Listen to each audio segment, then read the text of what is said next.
요한계시록 18장 21절부터 24절까지입니다. 다 같이 합독하시겠습니다. 시작. 이에 한 힘센 천사가 큰 맷돌 같은 돌을 들어 바다에 던져 가로되 큰 성 바벨론이 이같이 몹시 떨어져 결코 다시 보이지 아니하리로다. 또 검은 고 타는 자와 풍류하는 자와 퉁소 부는 자와 나팔 부는 자들의 소리가 결코 다시 내 가운데서 들리지 아니하고 물론 어떠한 세공업자든지 결코 다시 내 가운데서 보이지 아니하고 또 맷돌 소리가 결코 다시 내 가운데서 들리지 아니하고 등불빛이 결코 다시 내 가운데서 비치지 아니하고 신랑과 신부의 음성이 결코 다시 내 가운데서 들리지 아니하리로다. 너희 상고들은 땅의 왕족들이라. 내 복수를 인하여 만국이 미혹되었도다. 선지자들과 성도들과 및 땅 위에서 죽임을 당한 모든 자의 피가 이 성중에서 보였느니라 하더라. 아멘. 요한계시록은 최종적으로 두 가지 결론으로 끝나게 되어 있습니다. 하나는 그리스도 안에 있는 자들, 곧 교회와 성도들이 최종적인 승리를 얻으며 영원한 천국에 들어가는 것입니다. 그리고 두 번째는 그리스도 밖에 있는 자들, 곧 바벨론 음녀와 함께 음행과 사치와 향락에 빠져 있다가 하나님의 심판을 받아서 지옥에 들어가는 것, 이 두 가지 결론으로 끝이 나게 됩니다. 열왕기상 18장 21절에 보면 갈멜산 위에서 엘리야가 이스라엘 백성들에게 소리를 지릅니다. 너희가 어느 때까지 두 사이에서 머뭇하려느냐? 여호와가 하나님이면 그를 좇고 바알이 하나님이면 그를 쫓으라. 이와 같이 말씀하고 계셔요. 오늘 말세를 살아가는 우리 모든 성도들에게 그 엘리야의 음성이 들리시게 되길 주의 이름으로 축원합니다. 두 가지 길밖에 없는 거예요. 천국과 지옥밖에 없습니다. 그 중간에 회색지대라고 하는 것은 전혀 존재하지 않습니다. 그래서 그리스도 안에 있는 자들, 곧 어떠한 환난과 핍박과 어려움에도 불구하고 끝까지 믿음의 정절을 지킨 자들은 천국에 들어가는 것이고, 그리스도 밖에 있는 자들, 곧 세상 권세에 취하여 음행과 사치와 향락을 일삼는 자들은 결국은 하나님께 심판을 받음으로써 영원히 꺼지지 않는 불에 던지움을 당한다는 것이 성경의 또 요한계시록의 최종적인 결론인 것입니다. 교회 시대를 통해서 하나님께서 성도들을 어떻게 보호하시고 또 성도들이 최종적인 승리를 얻으며 어린 양의 신부로서 혼인잔치에 참여하는지를 보여주고 있습니다. 이것을 계시록 당시에 성도들을 괴롭히던 로마를 빗대어서 바벨론으로 기록하고 구약의 말씀을 인용하여 설명하고 있는 것이 요한계시록입니다. 그러므로 우리는 이 요한계시록을 통해서 예수 그리스도를 발견하게 되고 어린 양의 신부요, 또 장차 그리스도와 함께 왕노릇하게 되는 성도들의 정체성을 확인할 수 있는 것입니다. 빌립보서 3장 20절에 보면 오직 우리의 시민권은 하늘에 있는지라 라고 이렇게 기록하고 있습니다. 우리가 비록 이 땅에 살고 있지만 이 땅에서 나는 것으로 먹고 마시지만 우리의 시민권은 이미 하늘에 있다라고 기록하고 있어요. 그래서 우리는 이 땅에 썩어질 것에 마음을 뺏기다가 이 세상과 함께 영원히 불타버리는 자들이 아니라 이 땅에서 하늘의 백성으로서 끝까지 성령 충만하고 믿음의 정절을 지키는 가운데 주님 다시 오실 때 주님과 더불어 혼인잔치에 참여하게 되고 영광스러운 하나님의 나라에 들어가게 될 것입니다.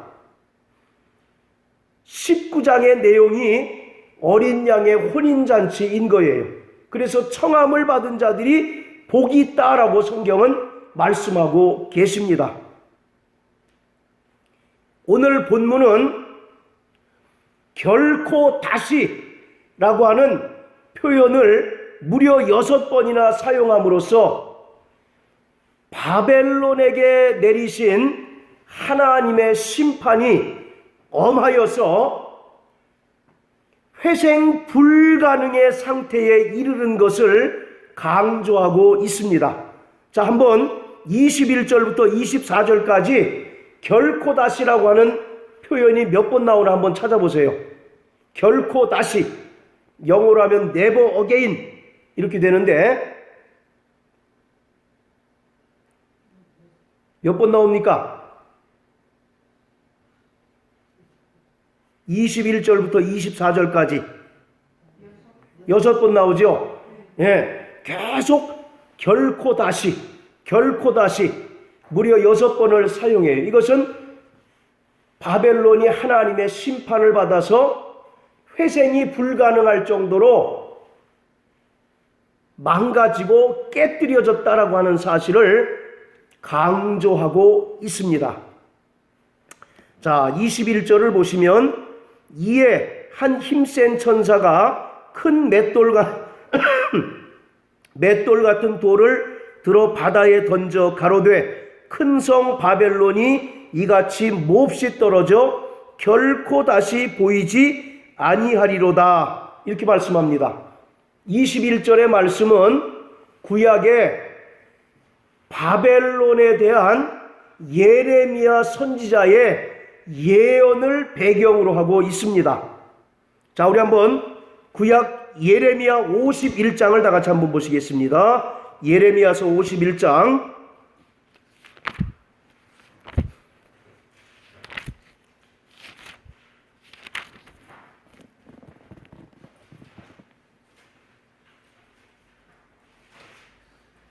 자, 59절부터 64절까지 합독하시겠습니다. 시작. 유다 왕 예레미야 51장 59절부터 64절까지 시작. 유다 왕 시드기야 4년에 마세야의 손자 네리야의 아들 스라야가 왕과 함께 바벨론으로 갈 때에 선지자 예레미야가 그에게 말씀을 명하니 스라야는 시종장이더라. 곧 바벨론에 대하여 기록한 이 모든 말씀을 한 책에 기록하고 예레미야가 스라야에게 이르되 너는 바벨론에 이르거든 삼가 이 모든 말씀을 읽고 말하기를 여호와여 주께서 이곳에 대하여 말씀하시기를 이 땅을 멸하여 사람이나 짐승이 거기 거하지 못하게 하고 영영이 황폐케 하리라 하셨나이다 하라. 너는 이 책 읽기를 다 한 후에 책에 돌을 매어 유브라데 하수 속에 던지며 말하기를 바벨론이 나의 재앙 내림을 인하여 이같이 침륜하고 다시 일어나지 못하리니 그들이 쇠폐하리라 하니라. 예레미야의 말에 이에 마치니라. 아멘. 예, 예레미야 선지자가 바벨론이 하나님의 심판을 받아서 멸망당할 것을 예언을 합니다. 그리고 그것을 기록한 것을 스라야라고 하는 사람에게 줍니다. 그리고 나서 이 스라야에게 그 책을 어떻게 하라고요? 돌에 매어서 유브라데 강 쪽에 던져 넣으라 말씀합니다. 그리고 그 예언대로 바벨론이 멸망을 당한 것처럼 오늘 계시록 18장 21절의 말씀은 바벨론의 완전한 멸망을 의미하고 있는 거예요. 자, 그런데 예레미야 선지자가 그 책을 누구에게 주었습니까? 지금 스라야라고 하는 시종장에게 주었죠. 이 스라야라고 하는 사람, 그 이름은 어떤 뜻이냐면 하나님은 통치자시다라고 하는 그런 뜻이에요. 자, 따라하세요. 하나님은 통치자시다. 예, 그 예언의 말씀을 스라야라고 하는 사람에게 준 것은 결코 우연이 아닙니다. 바로 이 스라야라고 하는 뜻은 하나님은 통치자시다라고 하는 그런 뜻인데, 이것을 요한계시록의 표현으로 바꾸면 하나님은 만주의 주요, 만왕의 왕이시다라고 하는 뜻입니다. 계시록 17장 14절에 보면 어린 양은 만주의 주요, 만왕의 왕이시다라고 하는 표현이 있는 것처럼 그 바벨론의 심판과 멸망에 대한 예언의 말씀을 스라야에게 주고 그것을 유브라데 강 속에 빠뜨리라고 한 것은 바벨론의 완전한 멸망을 말하는 것일 뿐만 아니라 당시에 로마가 세계를 호령하고, 또 구약에 보면 여러 강대국들이 나옵니다. 애굽과 아수르, 바벨론, 바사, 그리고 로마가 나오는데 이 세계 대제국들이 한결같이 하나님의 백성들을 핍박하고 하나님의 백성들을 괴롭힙니다.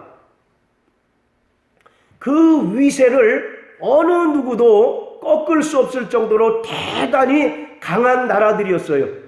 그러나 분명히 알 것은 그들의 위세가 아무리 하늘을 찌를 것 같고 세계를 호령한다 할지라도 하나님의 권세에 미치지 못한다라고 하는 겁니다. 그래서 스라야라고 하는 사람에게 그 예언의 말씀을 준 것입니다. 그러니까 아무리 계시록 당시에 그 로마가 위세가 등등하고 세계를 호령하고 성도들을 핍박하고 박해한다 할지라도 그들 역시도 만주의 주요, 만왕의 왕이신 하나님의 통치 아래 있는 자들이기 때문에 너희는 세상 권력을 의지할 것이 아니라 오직 만왕의 왕이신 하나님을 의지하라고 말씀하고 있는 것입니다. 자, 다시 계시록 18장으로 돌아가서요. 22절, 23절 우리 같이 한번 다 같이 읽습니다. 시작.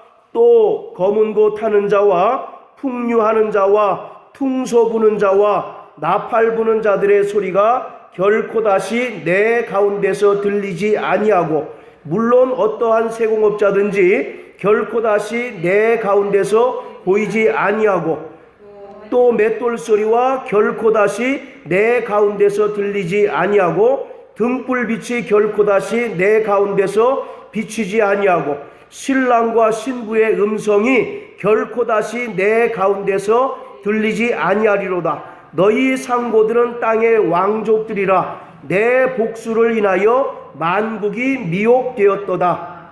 계속 반복적으로 결코 다시 22절 23절은 하나님의 심판을 받아서 멸망당한 바벨론의 황폐함을 나타내고 있는 표현입니다. 보세요. 검은 고 타는 자와 풍류하는 자와 퉁소 부는 자와 나팔 부는 자들의 소리가 결코 다시 들리지 아니한다. 여러분들, 호화로운 잔치에 음악이 빠지면 되겠습니까? 안 되겠습니까? 안 되죠. 그런데 바벨론이 멸망을 당해서 다시는 흥겨운 음악 소리가 들리지 않을 것이다 라고 말씀하고 있는 거예요.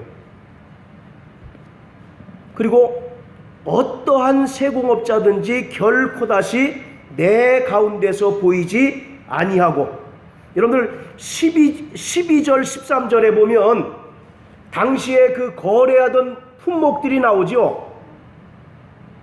자, 12절 13절에 보면 그 거래하던 품목이 나오는데, 자, 한번 12절 한번 보셔요.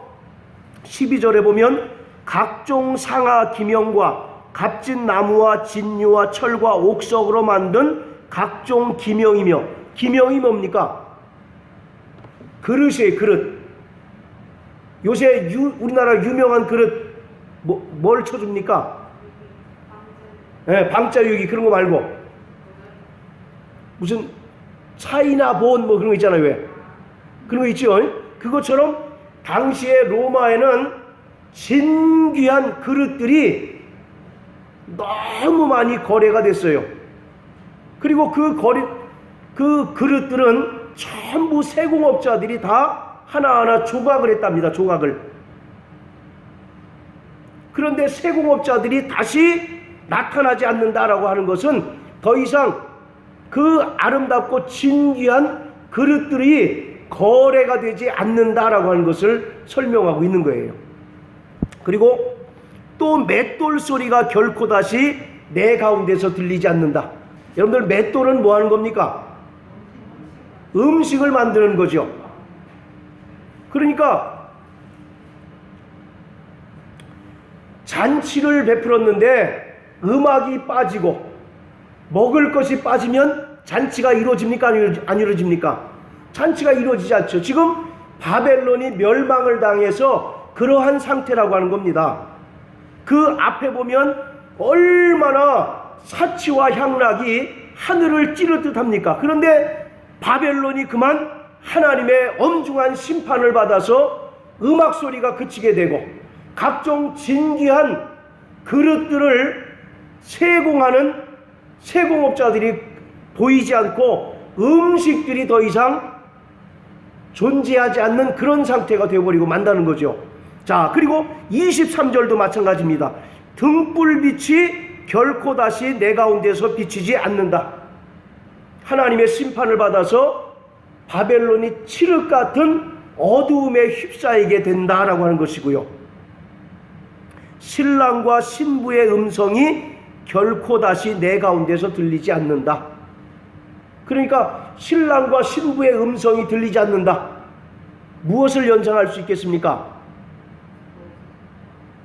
흥겨운 일이 없고 일상적인 생활마저 이루어지지 않는다라고 하는 것을 이야기하고 있어요. 그리고 그 뒤에 보면 너희 상고들은 땅의 왕족들이라 내 복수를 인하여 만국이 미혹되었도다. 땅의 왕족들 곧 상고들은 로마의 진귀한 물건들을 배로 실어 날아서 대주는 사람이 바로 상고들입니다. 그런데 그들이 바벨론에 의하여 거대한 부를 축적했었는데 바벨론이 망함에 따라서 이익의 원천이 사라지게 되죠. 그래서 그들이 그 앞절에 보면 크게 애통해하는 그러한 모습들을 봅니다. 그런데 거기 보면 내 복수를 인하여 만국이 미혹되었도다 라고 이렇게 얘기합니다. 이것은 땅의 상고들이 그들의 바로 그 물질의 부유함으로 인하여 교만하여지고 하나님을 떠나서 이 세상의 모든 사람들을 음행하도록 만들었다라고 이렇게 이야기하고 있습니다. 자, 그리고 24절 선지자들과 성도들과 및 땅 위에서 죽임을 당한 모든 자의 피가 이 성중에서 보였느니라 하더라. 그들이 심판을 받게 되는 이유에 대해서 지금 24절에 설명합니다. 선지자들과 성도들과 및 땅 위에서 죽임을 당한 모든 자들. 자, 이 사람들을 한마디로 무엇이라고 하면 좋을까요? 선지자들과 성도들과 및 땅 위에서 죽임을 당한 자들, 순교자들. 예, 바로 끝까지 믿음의 정절을 지키고 순교한 자들. 그러니까 바벨론은 무죄한 자의 피를 흘렸고 하나님께서 그 순교자들의 억울한 기도를 들으심으로 말미암아 하나님께서 바벨론을 심판하셔서 바벨론이 완전히 멸망하게 되었다라고 하는 것입니다. 자, 그런데 제가 이 18장을 준비하면서 언뜻 떠오르던 그 성경 그 장면이 나오는데, 여러분들 부자와 나사로 이야기 잘 아시죠? 바로 부자와 나사로의 이야기가 우리는 일반적으로 어떻게 이해를 하십니까? 부자와 나사로의 이야기를. 나사로가 어떻게 아브라함의 품에 안겼습니까? 이 땅에서 가난하고 헐벗었기 때문에 위로하는 차원에서 아브라함 품에 안겼습니까? 그렇게 되면 성경적인 진리가 훼손이 되는 거죠. 그렇다면 부자는 왜 불꽃 가운데서 고통을 겪게 됐습니까? 단지 부자라서? 거기 어디 믿지 않는다는 얘기 있어요, 없어요? 부자와 나사로 이야기에서. 자, 이 부자와 나사로의 이야기를 통해서 바벨론 음녀와 함께 멸망을 당하는 자들과 또 이 땅에서 그리스도와 함께 능력을 당하다가 영원한 천국에 들어가는 자들, 그 이야기를 하고 있는 것이 부자와 나사로의 이야기라는 겁니다. 그래서 제가 부자와 나사로의 이야기를 이름을 붙였어요. 누가복음에서 이야기하는 계시록이다. 이런 이름을 붙였습니다. 이거는 저밖에 아마 그런 그 제목을 붙인 사람이 없을 겁니다. 그러니까 다른 데 가서 이야기하면 혹시 싫은 소리를 들을 수도 있으니까 다른 데서 이야기하지 마시고, 자, 한번 보세요. 누가복음 16장 한번 다 같이 보십니다. 왜 이제 그런 이야기를, 그런 이제 그 별명을 붙였느냐? 누가복음 16장 19절부터 31절까지 읽어보지 않으셔도 내용들은 다 이해하시죠? 자, 보세요. 부자가 어느 정도 부자입니까?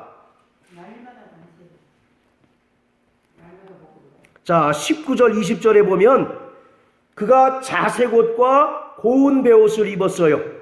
그리고 날마다 호화로이 뭐를 합니까?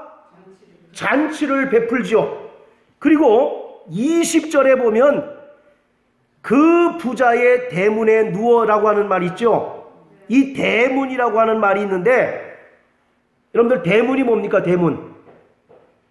집에 있는 대문을 이야기하죠. 그런데 여기서 나오는 대문은 우리가 일반적으로 생각하는 출입문으로서의 대문이 아니라 큰 궁궐에 있는 그 문을 이야기하는 거예요. 그러니까 대저택, 궁궐과 같은 대저택의 문을 이야기를 합니다. 그러니까 부자가 얼마나 부자였던가를 여러분들 아실 수 있겠죠. 자색 옷과 고운 베옷이라고 하는 것은 당시에 귀족들, 왕족들만 입는 옷입니다. 여러분들 계시록 18장에 바벨론 음녀가 무슨 옷을 입고 있다고 그랬습니까? 자주색 옷과 붉은 옷을 입었다라고 얘기하죠. 그것과 매치를 시켜보세요. 자, 그리고 날마다 그 집에는 흥겨운 음악 소리가 울려 퍼지고 진귀한 음식이 가득합니다. 그리고 그 부자의 집 대문은 마치 궁궐의 그 대문과 같이 아름답고 웅장하기까지 합니다. 그러니까 여기서 이야기하는 이 부자라고 하는 것은 계시록에 나오는 바벨론 음녀를 상징하고 있는 거예요. 그리고 그 대문이라고 하는 것은 큰 성 바벨론을 이야기하고 있는 것입니다. 자, 그렇다면 나사로를 한번 보죠. 나사로는 평생 어떤 상태로 살아가고 있습니까? 20절에 나오죠. 나사로라 이름한 한 거지가 헌대를 앓으며 그 부자의 대문에 누워 부자의 상에서 떨어지는 것으로 배불리려 하며 심지어 개들이 와서 그 헌대를 핥더라. 여러분들, 나사로의 그 이름의 뜻이 뭡니까? 하나님이 도우시는 자, 그런 뜻이에요. 그리고 여러분들, 그 사복음서에 보면 예수님이 하셨던 비유의 말씀들이 많이 나오죠. 그 비유들을 자세히 보면 사람의 이름이 구체적으로 언급되어 있는 적이 있습니까? 없습니까? 전혀 없습니다. 오직 유일하게 나사로만이 실명이 거론되어 있어요. 이거는 우리에게 중대한 시사점을 알려주고 있는 거예요. 그러니까 단순히 부자와 나사로가 우리가 그동안 생각했던 그런 스토리가 아니라 뭔가 하나님께서 이 이야기를 통해서 우리에게 분명히 알려주고자 하는 상징적인 의미가 크다라고 하는 것을 발견할 수가 있습니다. 더더군다나 이 나사로는 하나님의 은혜를 믿음으로 구원받고 일평생 하나님의 도우심을 받으며 살아가는 자였어요. 이것을 한 단어로 하면 뭐라고 그럴까요? 성도. 그러니까 이 나사로는 성도를 상징하고 있는 것입니다.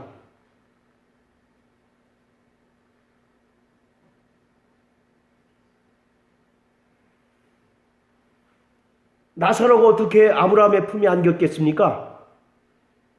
우리는 이 말씀을 어떻게 이해하는 사람들이 많으냐 하면 이 땅에서 나사로가 가난하고 헐벗고 굶주렸기 때문에 내세에서 위로를 받는다는 단순한 인과응보식의 그러한 논리로 이 말씀을 이해하기가 쉬워요.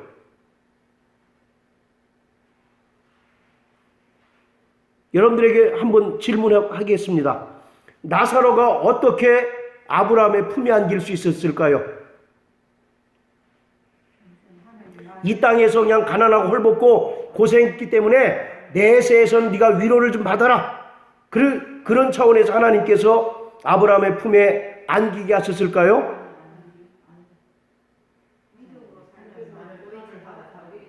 네. 그런 기독교는 절대로 없습니다. 이 땅에서 고생하고 헐벗었기 때문에 천국 들어간다. 성경적으로 맞아요, 틀려요? 전혀 맞지를 않습니다. 그 나사로라고 하는 이름에서 우리에게 많은 힌트를 주고 있는 거예요. 그가 구체적으로 예수를 믿고 또 구원받았다라고 하는 이야기가 기록되어 있지 않다 할지라도 나사로라고 하는 그 이름을 통해서 이가 하나님의 은혜를 믿음으로 구원받았고 일평생 하나님의 도우심을 받으며 사는 자였다라고 하는 사실을 알 수가 있는 거죠. 여러분들, 예수님께서 하셨던 그 팔복 설교 중에 첫 번째 설교가 뭡니까? 심령이 가난한 자는 복이 있나니. 뭘 얻습니까? 저가 천국을 얻는다라고 말씀하잖아요. 심령이 가난하다라고 하는 말은 거지를 이야기해요. 거지를. 그래서 바로 나사로가 거지가 되는 거예요. 거지가. 그래서 이 나사로는 이 땅에서 세상의 권세에 빌붙어서 세상 영광에 취해서 사는 자들이 아니라 오직 은혜로 구원받았고 하나님의 도우심만을 의지하여 살아가는 믿음의 성도들을 대표하는 자들입니다. 자, 따라하세요. 나는 나사로다. 우리 모두가 다 하나님 보시기에 나사로가 되는 겁니다. 아까 나사로 뜻이 뭐라고 그랬습니까? 하나님이 도우시는 자. 할렐루야. 그게 바로 성도 아니겠습니까? 자, 그리고 부자도 죽었죠. 거지도 죽었습니까? 안 죽었습니까? 죽었죠. 자, 23절 보시면, 자, 우리 한번 23절만 한번 읽어보시죠. 자, 시작. 저가 음부에서 고통 중에 눈을 들어 멀리 아브라함과 그의 품에 있는 나사로를 보고. 여기서 저가 누굽니까? 부자죠.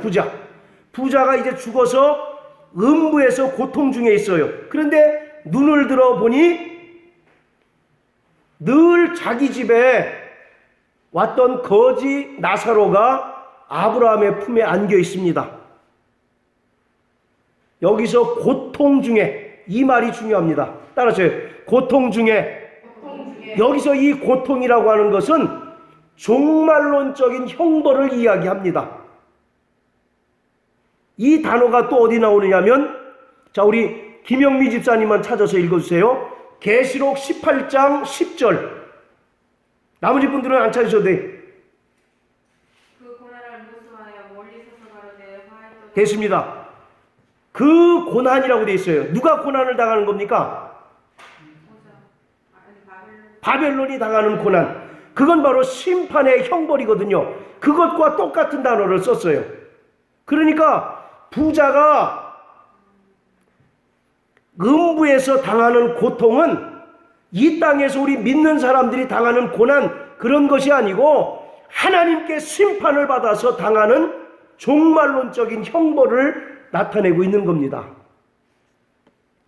자, 반면에 25절 보시면 누가복음입니다. 누가복음 16장 25절 보면 나사로는 고난을 받았으니, 그런 말 있죠. 여기서 이야기하는 고난은 신앙적인 고난을 이야기합니다.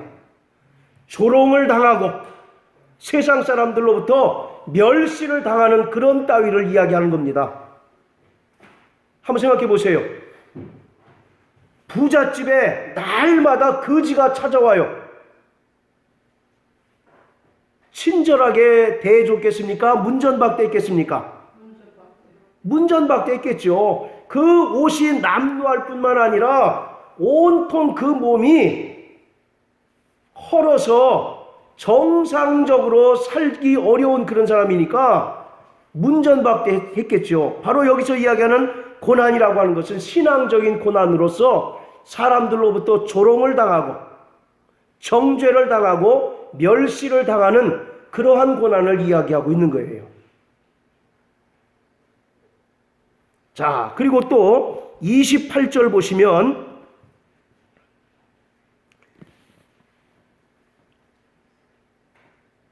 음부에서 고통 중에 있는 그 부자가 아브라함에게 요청하고 있는 거죠. 28절에 내 형제 다섯이 있으니 저희에게 증거하게 하여 저희로 이 고통받는 곳에 오지 않게 하소서. 누구의 이야기입니까?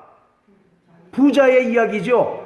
부자가 자기가 죽어서 음부에서 너무 불꽃 가운데서 고통당하고 있으니까 아브라함에게 요청해서 저 나사로를 내 형제들에게 보내서 복음을 전하게 해주셔서 저들이 예수 믿고 구원받음으로 이 지옥에 떨어지지 않게 해주십시오라고 하는 그런 얘기잖아요.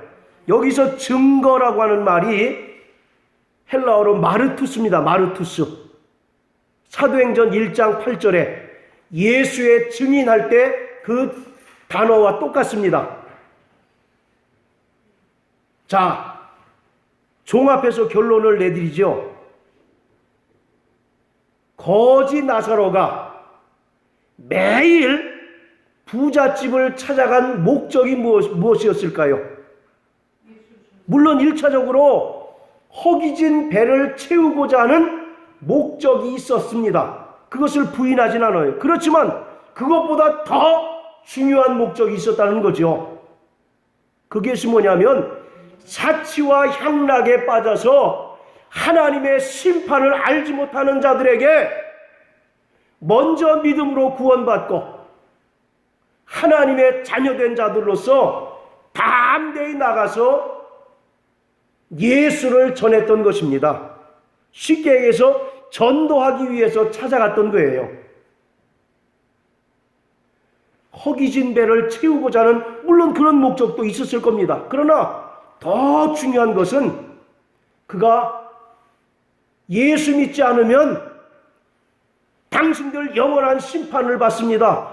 영원한 불꽃 가운데서 형벌당합니다라고 하는 것을 전하기 위해서 갔던 거예요. 그래서 28절에 보면 증거하게 해 주십시오라고 하는 단어를 썼던 겁니다. 그리고 신앙적인 고난을 당했다라고 하는 표현을 25절에 언급하고 있어요. 자, 우리는 이 부자와 나사로의 이야기를 통해서 두 가지 결론을 얻을 수 있습니다. 첫째, 누구나 다 죽는다. 그렇습니까? 안 그렇습니까? 부자는 안 죽어요? 거지는 빨리 죽습니까? 아니잖아요. 거지나 부자나 다 동일하게 죽습니다. 그래서 히브리서 9장에 한 번 죽는 것은 사람에게 정한 것이고 그 후에 심판이 있다라고 말씀하고 계셔요. 자, 이와 같이 인간은 누구나 다 어떻게 된다고요? 죽는다. 그리고 두 번째 중요한 결론. 죽음 이후에 두 가지 갈림길밖에 없다. 몇 가지요? 뭡니까? 천국과 지옥밖에 없다는 것을 우리에게 분명하게 보여주고 있는 것이 부자와 나사로의 이야기예요. 그래서 제가 누가복음에 나오는 계시록이다라고 이렇게 말씀을 드렸습니다. 요한계시록의 결론도 그거예요. 아까 처음에 말씀드렸죠. 그리스도 안에 있는 자들, 즉 교회와 성도들은 최종적인 승리를 쟁취한 후에 영원한 천국에 들어가는 것이 요한계시록의 결론이고, 또 하나는 그리스도 밖에 있는 자들, 곧 사치와 향락과 세상 영광에 취해서 하나님의 심판을 알지 못한 채로 하나님께 심판을 당해서 지옥에 떨어지는 자들, 이것이 바로 계시록이 우리에게 주는 최종적인 결론인 것입니다. 그리고 선택권은 우리에게 주님께서 주셨어요. 아무개야, 두 갈래 길이 있는데 너 어떤 것을 선택할 것이냐? 그 선택의 몫은 여러분들에게 있습니다. 사랑하는 성도 여러분, 어떤 것을 택하시겠습니까? 이 땅에서 죄악과 더불어 낙을 누리다가 영원한 지옥에 떨어지는 자가 되겠습니까? 아니면 히브리서 11장에 모세와 같이 그가 바로의 공주라고 하는 그 바로 공주의 아들이라고 하는 것을 거부하고 그리스도와 능욕당하는 것을 즐겨했다라고 기록하고 있잖아요. 왜 그렇습니까? 그는 하나님의 살아계심을 알고 또 하나님께서 상 주시는 분이심을 알았기 때문이다라고 성경은 말씀하고 계십니다. 엘리야는 말씀합니다. 너희가 언제까지 두 사이에서 머뭇거릴 것이냐? 하나님 여호와가 하나님이면 그를 선택하고 바알이 하나님이면 그 바알을 쫓으라고 말씀하고 계십니다. 중간 회색지대가 있습니까? 없습니까? 연옥이 있습니까? 없습니까? 연옥이 없어요. 그래서 천주교에서 얘기하는 연옥이라고 하는 것은 황당하다라고 하는 것입니다. 누구나 다 죽습니다. 그리고 죽음 이후에 선택할 수 있는 길은 딱 두 갈래 길밖에 없다는 것이죠. 사랑하는 성도 여러분, 영원한 나라에 들어갈 준비하시게 되길 주의 이름으로 축원합니다. 어제까지는 내 맘대로 내 뜻대로 살았다 할지라도 오늘부터 영원한 나라에 들어갈 준비하시게 되길 주의 이름으로 축복합니다. 그 준비가 무엇일까요? 하나님의 은혜로 구원함을 얻고 이 땅에서 그리스도와 함께 능욕당하기를 기뻐하는 자, 그들에게 저 영원한 하나님의 나라는 활짝 열린 천국이다라고 하는 사실을 성경은 우리에게 말씀하고 있습니다. 우리 이 시간 다 같이 기도하겠습니다.